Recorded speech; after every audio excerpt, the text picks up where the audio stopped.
Yeah, so good to have you here. And oh, how fun to explore with you the second noble truth, which has a lot to do with clinging and craving and the ways in which this binds us to our suffering. So, before I talk more about that, hi Marlene, hi Tina, hi Anna, hi Jacqueline, Shannon, Candace, Alan, Param. Oh, good. Okay. Um, let's just settle in and check in with ourselves. You can close your eyes or not.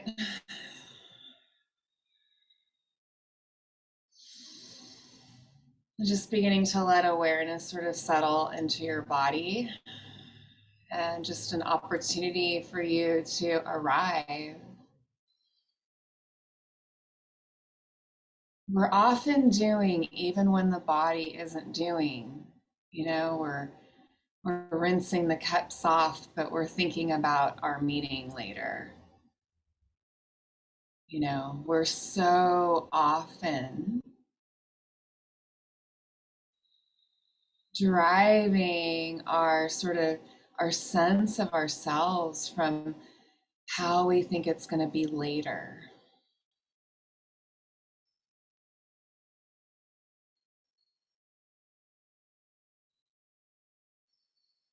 And so just letting this be a true stop.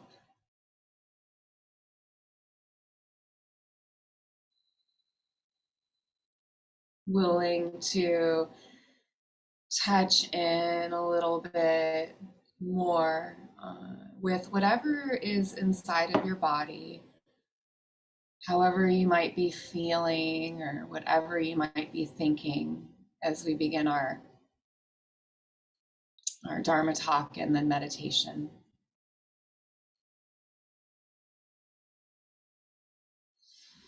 And be holding restless or at ease, be holding a cloudy mind or busy mind, be holding whatever you're noticing with a measure of care. As I've come to practice, or as I've been practicing a little while now, I've come to think of care as being something that is sort of brings out the experience, like sort of like, I don't know, like salt might to food. Oftentimes our experience feels bland or kind of hollow. And so we'll just add some care to whatever's noticed and being noticed.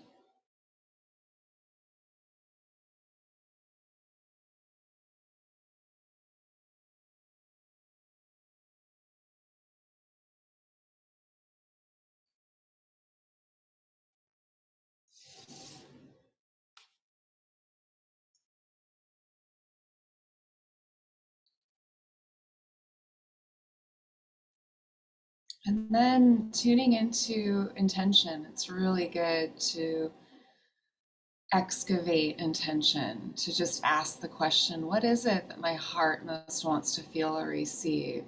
Your heart sort of knows why you're really here.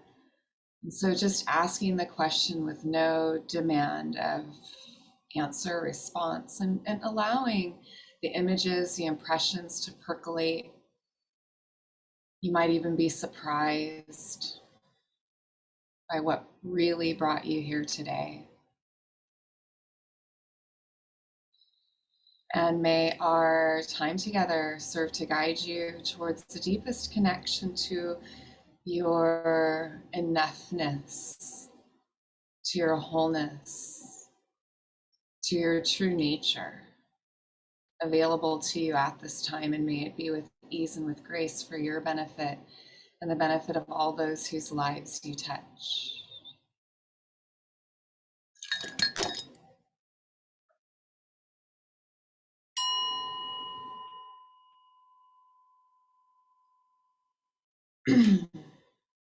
So eyes may have been closed for you, and if they were, opening them up, it's sensing the awareness still inside the body. So you're looking out these eyes through or in your body, as you're in your body, looking over both shoulders.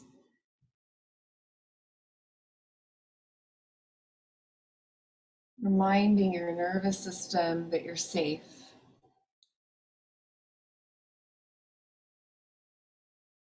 And in this way, too, we remember to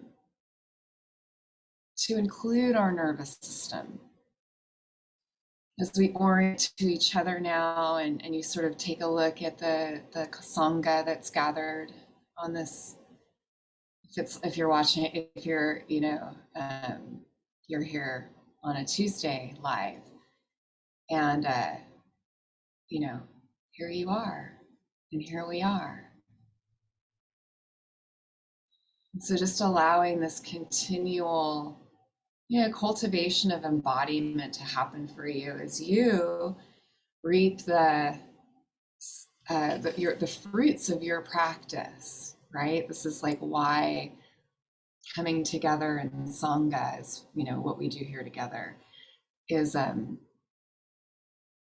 find it to be really vital to my own practice because, like we talked about last week, right? It's so easy to forget. Remember being against the stream. Tina, this practice helps me not to forget important ingredients in the mix before baking the cake. Yeah. My cake has turned out funky these past years, forgetting important ingredients. This practice is a reminder for me. What are you not being mindful of? Yeah, so let's go ahead and thank you, Tina. Yeah, I can really relate to that. I love the story. Put your, put an intention in and anything that you're noticing about your experience, sort of where you're at.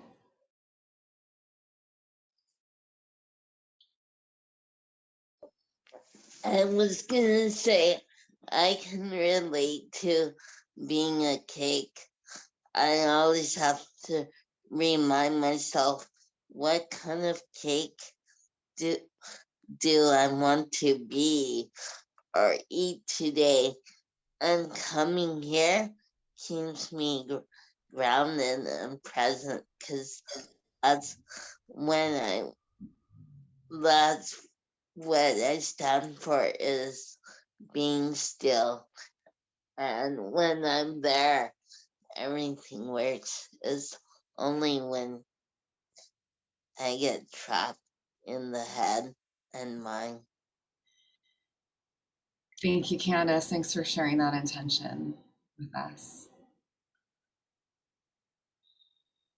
You'll see too today's talk, right? Like the way I think the second noble truth really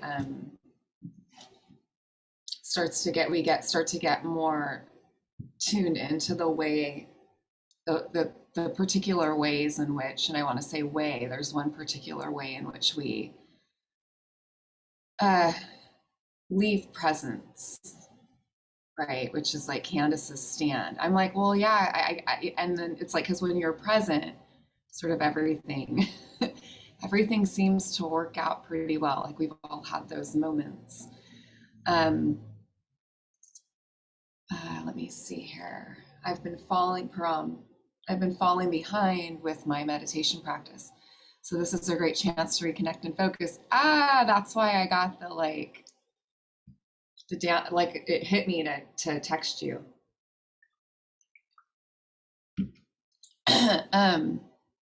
Shannon, feeling sad today. Yeah. Intention is to be present with that. Yeah. Thank you for sharing that with us. Welcome. Glad you're here. Feeling irritable today. Struggling to be present with what is, judging myself for that. Good. Yeah, beautiful. So all of us are just in this inquiry, we're starting to cozy up to the medicine of mindfulness. There's something, that's why I have all of my clients write, because there's something medicinal about um, knowing what's happening. We don't always know what's happening in here. As a matter of fact, a lot of times we don't. And that's okay, right? That's okay. That's sort of our predicament. Mindfulness brightens that knowing.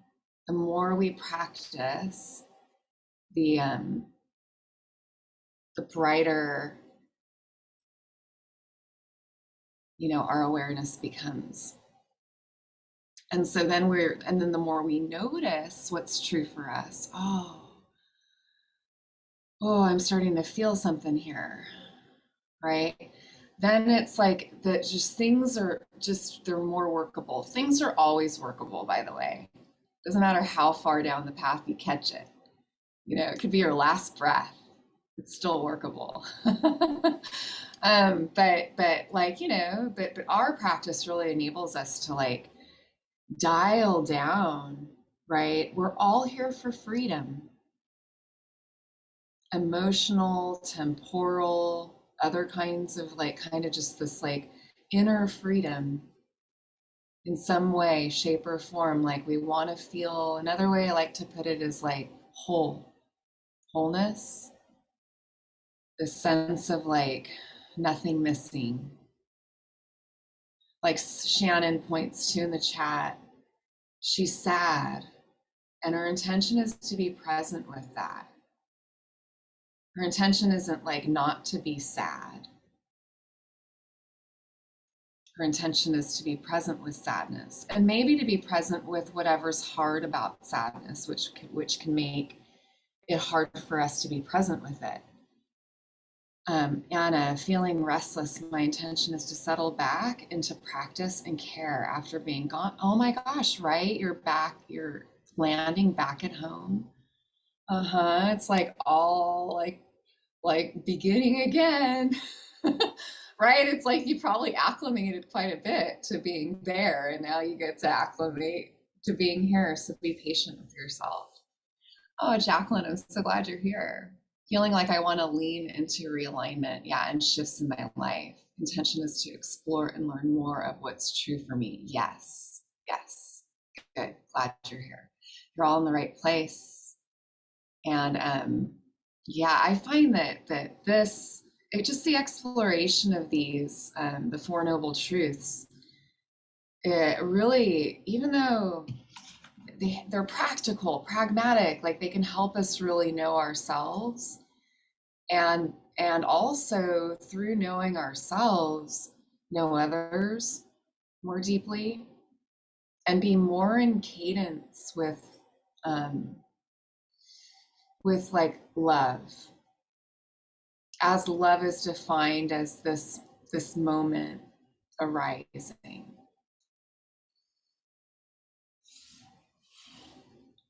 I mean, that's it's all of us right now can just sort of sense the support of the earth, just the chair under your body, right? And so sort of letting the body lean into the inherent supports that are always here. The craving, which we're going to really explore today, I think we all know it well. I really know it well. I think, and I'll talk more about that in a moment.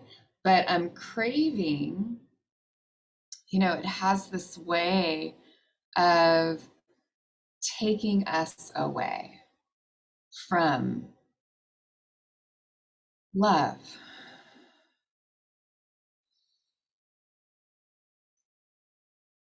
And I think that the more, and when I say love, another word for that is presence. And presence, when we're really tapped into it, isn't this cold. It's not cold or indifferent. there's a way in which it's kind of caring for us. But we're so busy, right? Like caught in getting somewhere, being someone, this craving to really like last forever, right? If we were to really to like get at the core of it, it's like this egoic, it's natural that, and will always be, this will always be kind of part of our, this is important. As I talk about the second noble truth, there's like, as to be human is to crave. Yeah, it's not about not craving things. It's about noticing you're craving things. It's not about not craving things. It's about noticing you're not craving things. Or noticing you're craving things. It takes a lot of kindness, yeah? Matthew Brensilver in one of his talks said something like,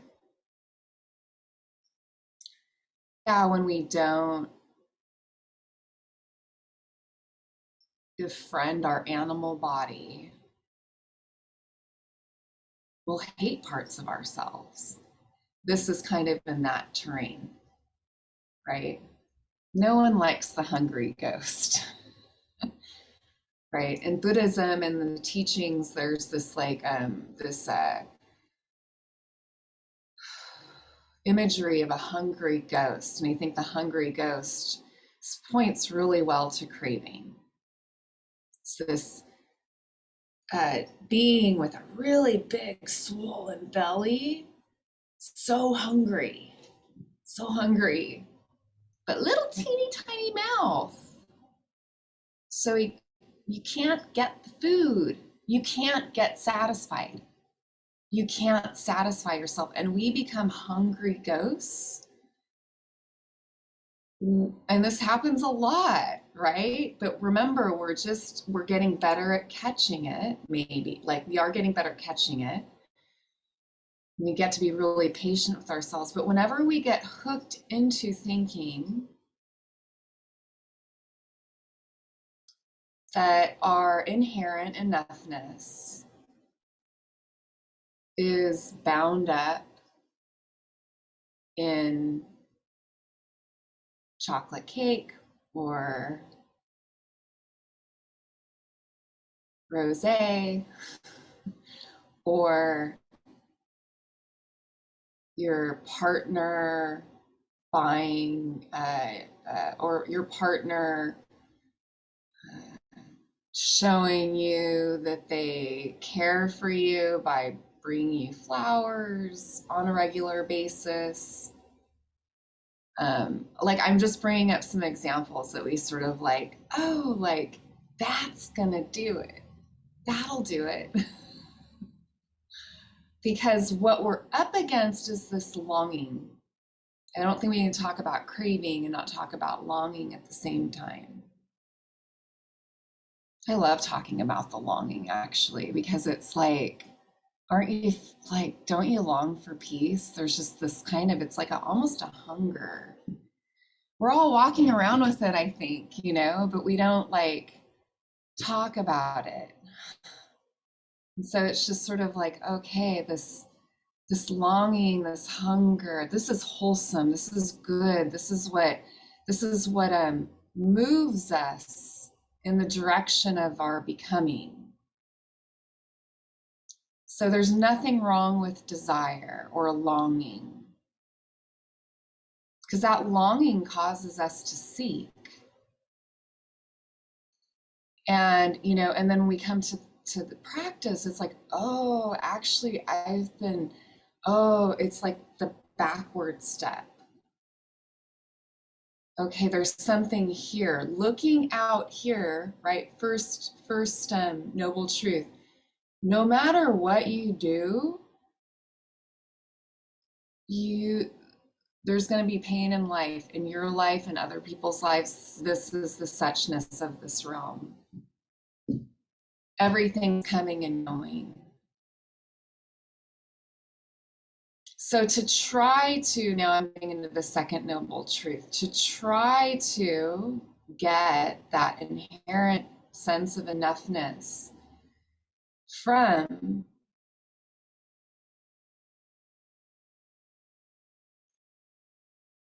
that, you know, from those, like the things that I gave examples of a little earlier, leads to not just pain but suffering. More on that. You've heard that, you know. Okay, and I can't stand it when people say it because it's like so flippant, like pain is inevitable but suffering is optional, right? Like as if it's as if because you're really triggered about something that, you know, kind of maybe you might be, as the saying goes, making a mountain out of a molehill, which is a crappy saying too, but that's the example. It's like, you know, yeah. Like, you know, these, you know, that it's just like the saying, the ego loves to co-opt the awareness that our practice, the wisdom that our practice brings forth. And that's an example, like it's so easy, it's not. You can know how sooner help the things that trigger you as Phoenix can help, you know, jumping up on me at this point when I come through the door because she hasn't been trained and otherwise. Just that's, but can we notice it, right? Can we see it? This is where the end of suffering can start to happen. And this is where freedom starts to become possible because now we're no longer as much guarding ourselves like against, well, we are more, we have, this is more true. We have more confidence in our capacity to respond to whatever life throws at us. There's just more of a confidence in that capacity to respond, to really be with beauty, or to really, you know, if it's something else, like that I'm going to be able to respond appropriately, right? With appropriate action, whatever that may be.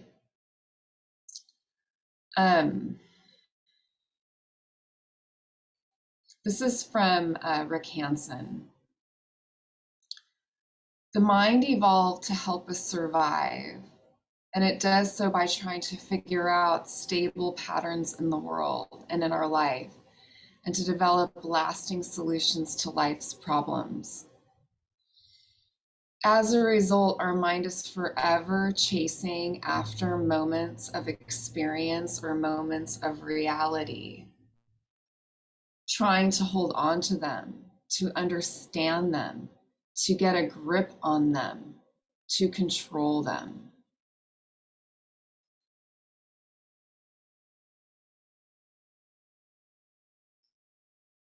So the bad news about this,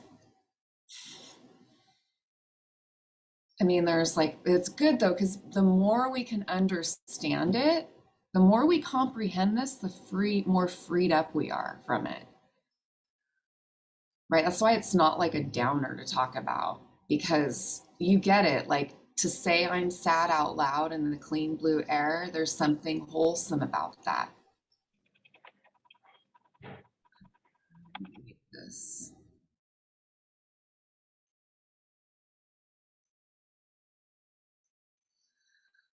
I was just letting someone in here. But what that means is, and I was saying the bad news about that is like, well, then that means how I'm taking in this moment isn't really related to reality, like what's happening. it's related to like this concoction that I've derived, right? That has me, right? That it's like, whoa, when we start to really see that, it can really motivate us to practice. To like, okay, wake up, because the way we get hung up is by like, it's like we're close to the bone. We can all remember that right now, right? Just bringing awareness close to the bone. And then something hangs up our attention. It hangs it up. And sometimes what hangs it up is craving. It never is satisfied craving. Longing turns to craving when we get confused and we think that that longing for peace can be satisfied through the thing. That's when we get hung up. Okay, we get hung up. And then, we're just not as present. Like, we're not here. We're not really engaged with our life as we're living it. We're engaged with some imaginary life that's probably like, a lot scarier than our actual life, or maybe not, but I know the negativity bias of the thinking mind has us all focused on what could go wrong, right? That's the default habit. That's the stream, right? So here we are against the stream. Let's talk just briefly about 4 objects of clinging.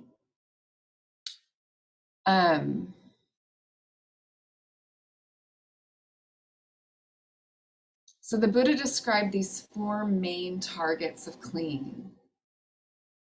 We'll typically find that and there's nothing wrong with clinging. There's nothing wrong with it. We just want to notice when we're doing it, and notice when it's happening, maybe that's actually not going to do it. It feels like it will, it tastes like it will, but it actually won't. I'm going to talk more about an example of this in a second. But the first type of cleaning is to sense pleasures. And this includes resisting unpleasant experiences. Okay, so clinging to sense pleasures, but that also includes resisting unpleasant experiences.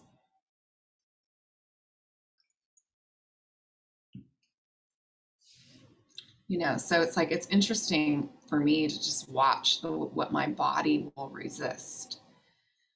And then to suss out kind of like, okay, like what's really going on here? Is this something that, like, if my nervous system gets prickly, I'll be like, okay, is this something that I need to be wary of or not? Because my nervous system, is sometimes, right, for all of us, it's like a 4-alarm fire.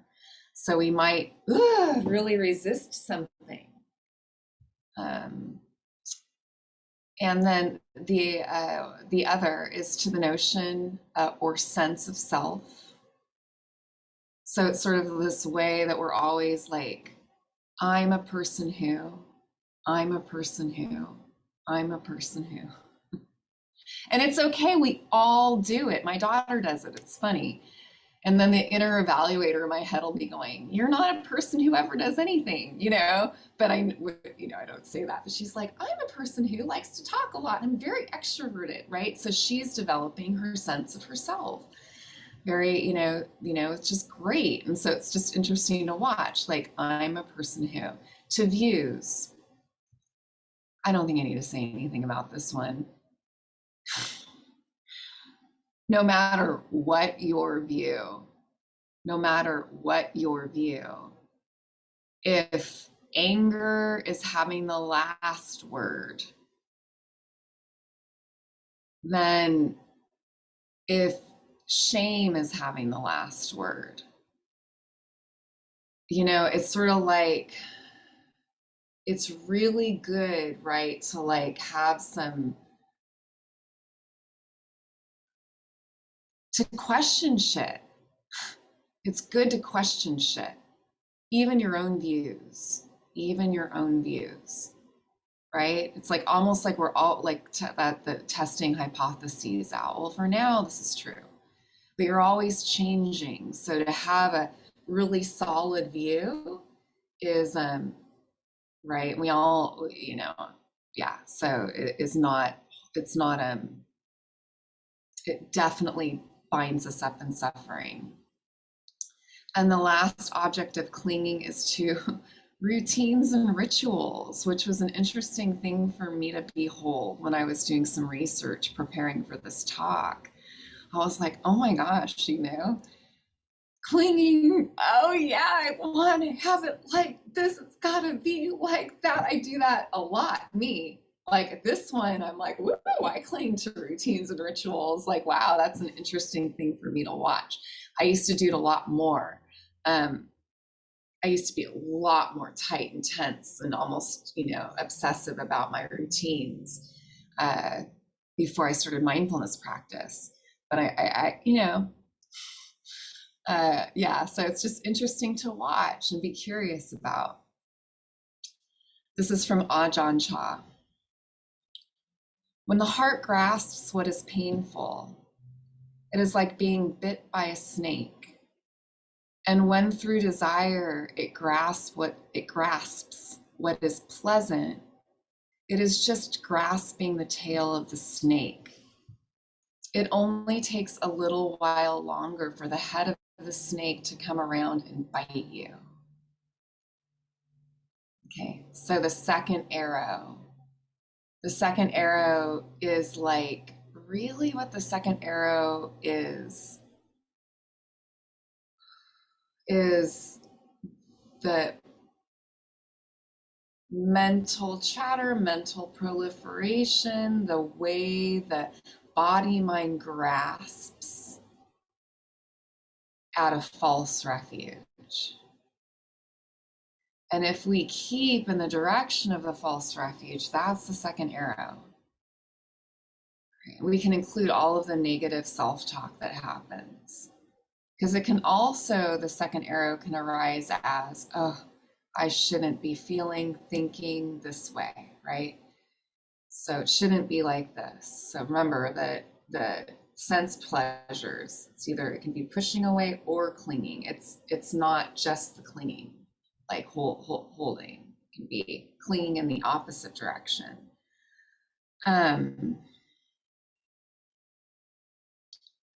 So we're going to be working with in our practice today, which we're going to head into in a moment, and you can make yourself comfortable, start to make yourself more comfortable. And at this place, I really appreciate your donations, and these talks are freely offered, and your donation really makes a difference. To borrow some terminology from Tara Brach. So thank you for your donations. I really appreciate it. It just really helps me to come and do this because, you know, these talks do take planning and such. So, and I'm here, my time. So I really do value your donations. You can donate on Zelle or PayPal or Venmo. I'm on all the things. And we're going to be working with the three pillars of, it's really the three pillars of our kind of our community, kind of our gathering, like this, you know, what we're usually doing one of three things: let be, let go, let in. And when it comes to this kind of clinging, right, and you might even start to take in what I'm saying as sort of like the beginning of our meditation.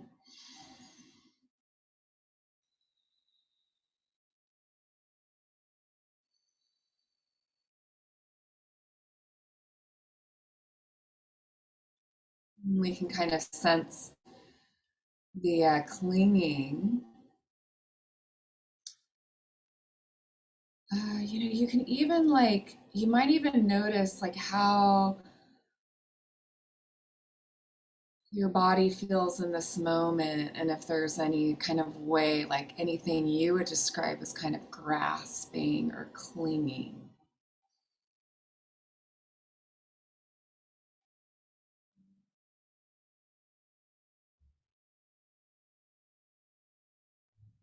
As we just enter into the body more fully once again, coming into the feet and breath,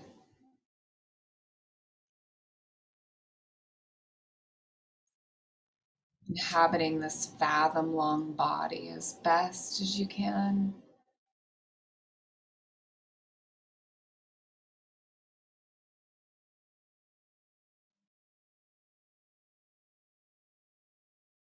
With an element, sort of like with an addition of care, like a flavor of care.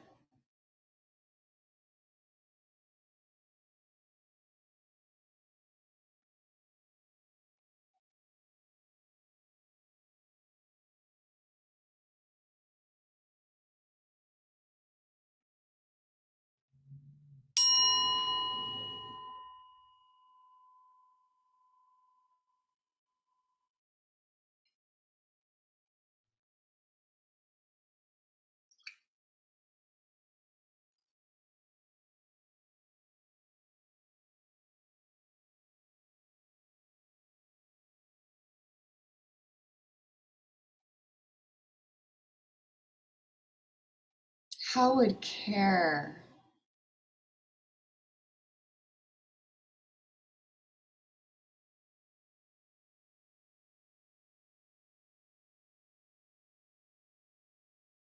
hold your body? Like if care were a being,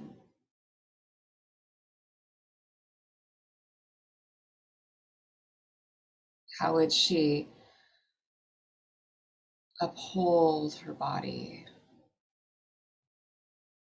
Or what would care feel like in your body?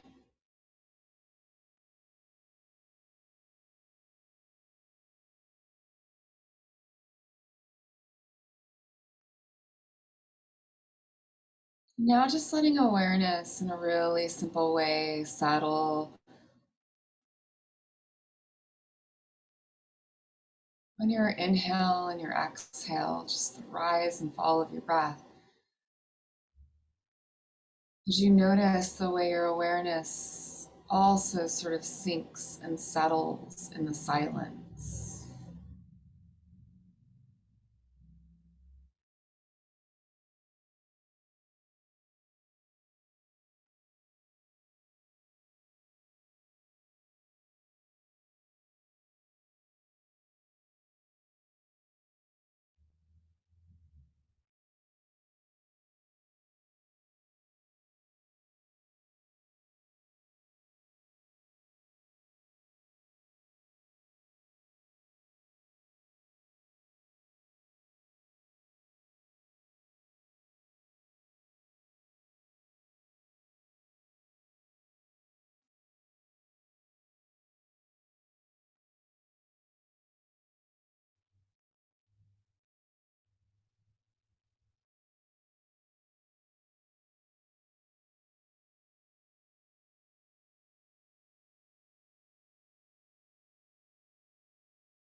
There's nothing that you need to manage or fix or game out right now.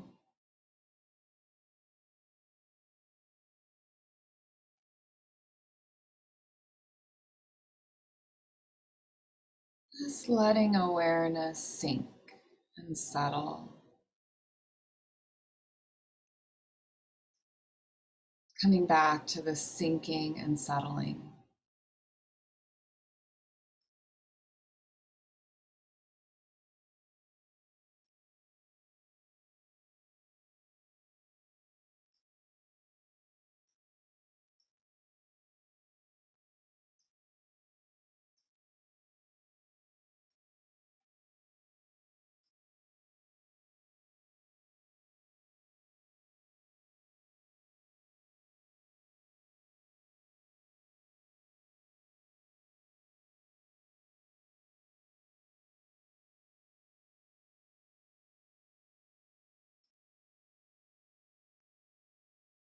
You're not trying to organize or orchestrate the inner landscape.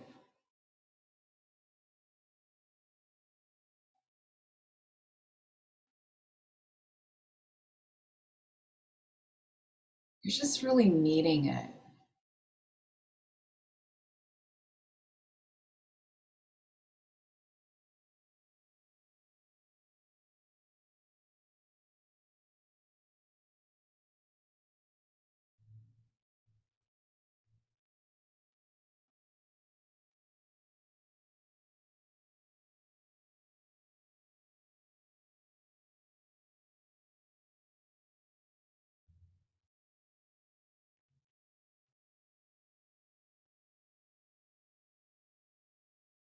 There may be something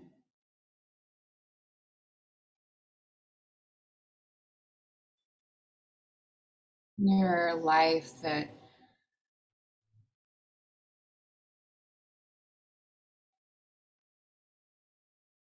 you have a struggle, around with craving.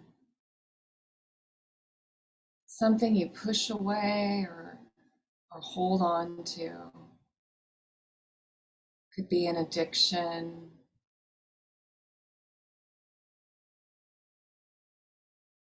could be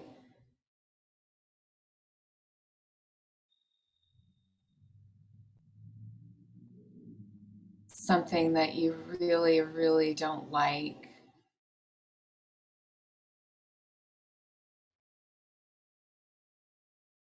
Just letting something sort of come to mind, something not too overwhelming. There might even just be something right now. There can even be a felt sense in the body that we're not liking.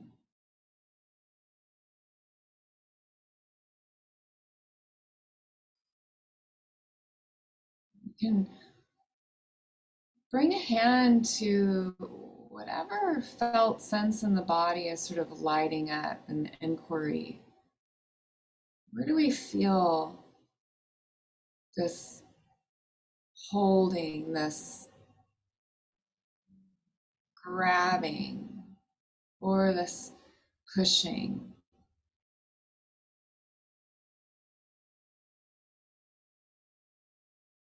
Or just sort of like in the playground, can't get it wrong. Just like, what is this like? We're just sort of like noticing it with curiosity, but with also with gentleness to really like let it be.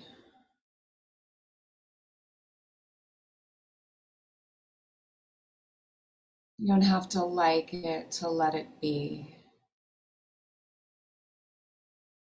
Just soften with it.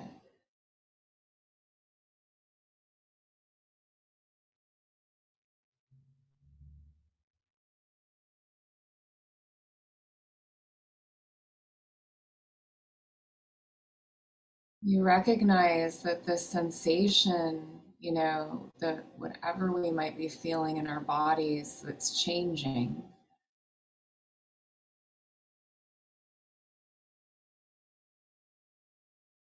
This is part of our nervous system. Felt sense of how our nervous system craves. And we hold it with the reverence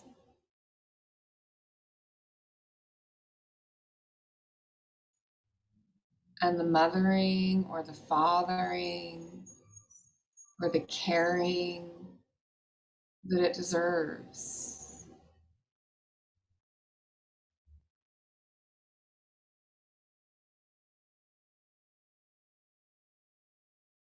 You can let your arms, if it's like your arms start to get tired, you can, just move your arms any way that's comfortable.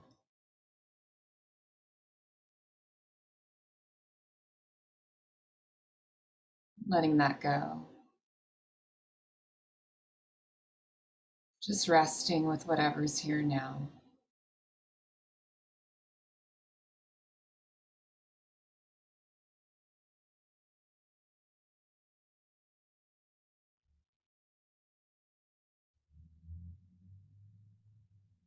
You can really sort of trust in this sort of softening.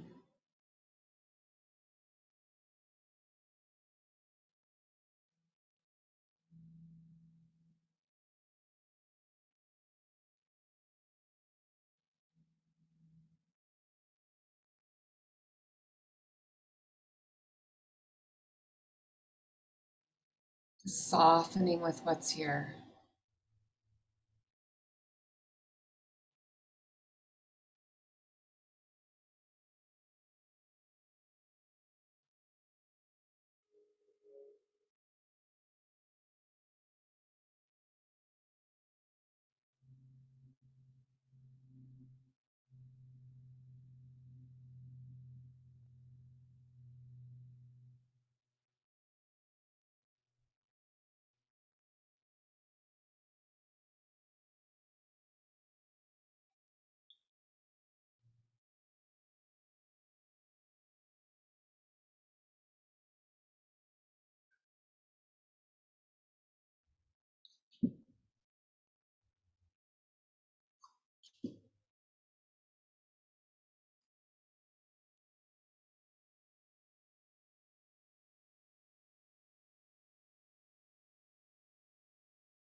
This is the place I want to get back to by Mary Oliver.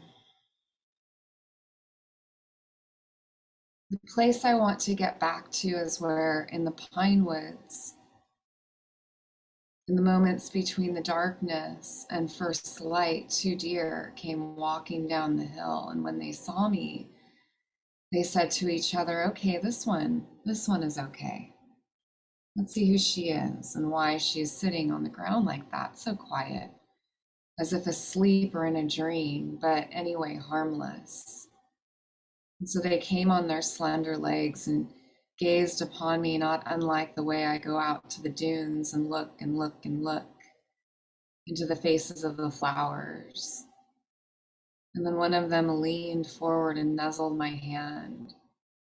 What can my life bring to me that could exceed that brief moment? For 20 years, I have gone every day to the same woods, not waiting exactly, just lingering. Such gifts bestowed can't be repeated. If you want to talk about this, come to visit. I live in the house near the corner, which I have named Gratitude.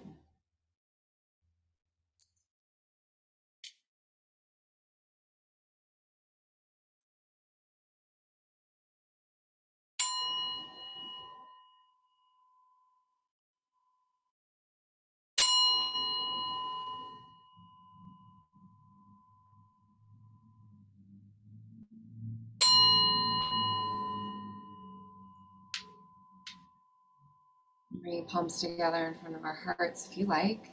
It's always Everything's an invitation. And as we close, as we come to a landing place in our time together, we recognize the longing of all beings to be at ease, to be at peace, to be free.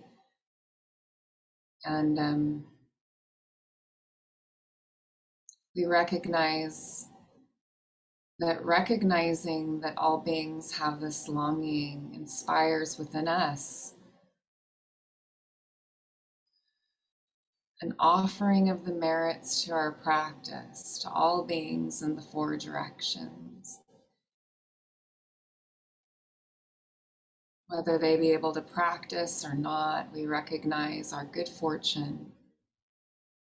We offer the benefits of our practice to all beings, to the north, to the south, to the east, to the west. Taking a deep breath in. May we be filled with loving kindness. May we be well. May we be peaceful and at ease. May we be happy. May we be filled with loving kindness. May we be well. May we be peaceful and at ease. May we be happy. May we be filled with loving kindness. May we be well. May we be peaceful and at ease. May we be happy.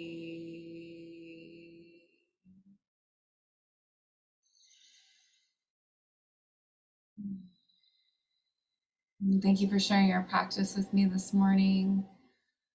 Yeah, it's been an honor to serve you. Please do keep coming back. We'll be exploring the third noble truth next week. And please share this with those who you think would benefit.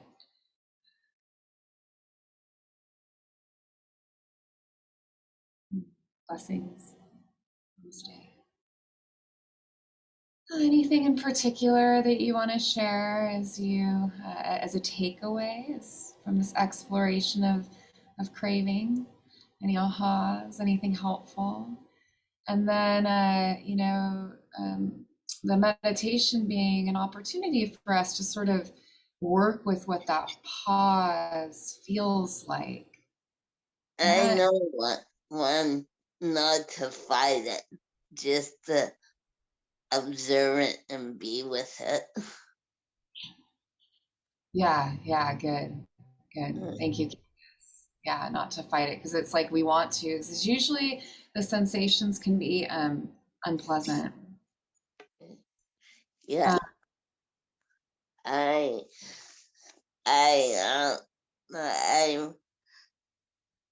can relate to that because that's what I've been dealing with. Yeah, thank you.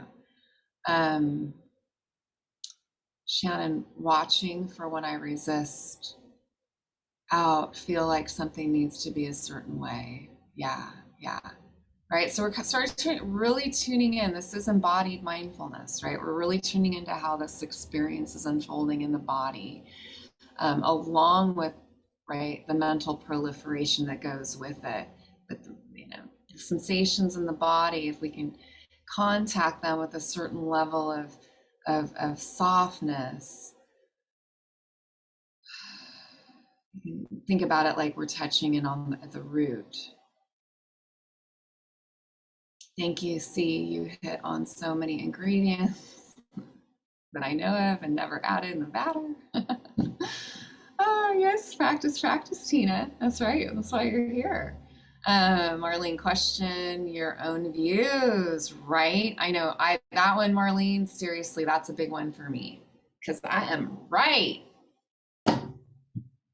I am. You are too, right? It's like I'm right. whoo, it's like, woo, and something it's like, I always think I'm like, okay, so a filter I enjoy or I find trustworthy is this harmful? That's a worthwhile filter for me. When I'm like hearing of some, like, like a view, I think about harm. I think about harm rather than good, bad. It's like harm, you know, um, and kind of looking at that. Alan, the constant work is learning to sit with discomfort. Questioning views is big for me, and sitting just what harms that I I can relate to. That's big. Yeah. Thank you. Thank you. Yeah, it's such a huge, I know it's all coming back over and over again to, oh, okay, like, oh, softening. I often think of like, okay, I'm leaning back, and what that entails often is befriending a discomfort, just a tightness, a contraction of some kind. Yeah, good. Pushing away can be clinging. Anna, yeah, totally. I know that's a definite aha. It was for me, like I shared. Good. All right. I hope I see you next week. And oh, prom's just coming back, but we're ending. That's okay. I'll see you next week. Please share this with again with anyone who you think would be of benefit. And I'll see you next week, Tuesday at 10 a.m. PT.